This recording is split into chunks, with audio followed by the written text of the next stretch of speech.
Əziz valideynlər, uşaqlarınızın telefonlarını yoxladığınız təqdirdə siz oradan, yəni axtaran hər zaman nəsə tapacaqdır. Hə. Amma siz bu zalama nəyə rastlaşacaqsınız? Uşaq zaten sizdən sadəcə yaxşı gizlətməyi öyrənəcəkdir.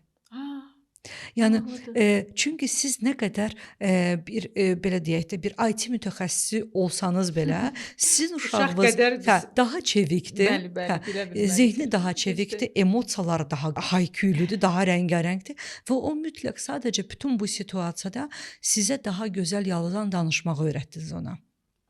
Bu situasiya da yeniyetmələrdən. Yəni valideynlər anlamalıdırlar ki, artıq mən uşağımla dost ola bilmərəm. Çünki uşağımın dostları onsuz da var və bu həyatda onun yetəri qədər çox dost olacaqdır. Onun bu həyatda 2 dənə cəmi valideyni var.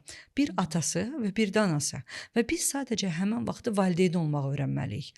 Valideyn olmaq da, yəni o vertolyot analar deyilən bir anlayış var. Hansı ki, daim başının üstündədir, daim izləyir, daim səsi gəlir, daim kontrolunu saxlayır və bununla biz sərbəst daha sonra özgüvənli uşaqları necə istəyə bilərik? Necə sonra sərbəst qərarlar verən, böyük arzuları olan, böyük addımlara yəni bir istəkləri olub və addımlar atan biz necə yeniyetmələr meydana gəlməyini istəyirik?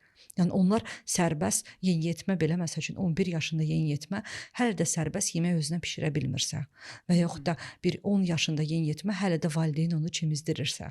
Yəni bu tamamilə sərhədlərin pozulmasıdır. Təəssüflər olsun, belə hallara çox tez-tez rast gəlirik.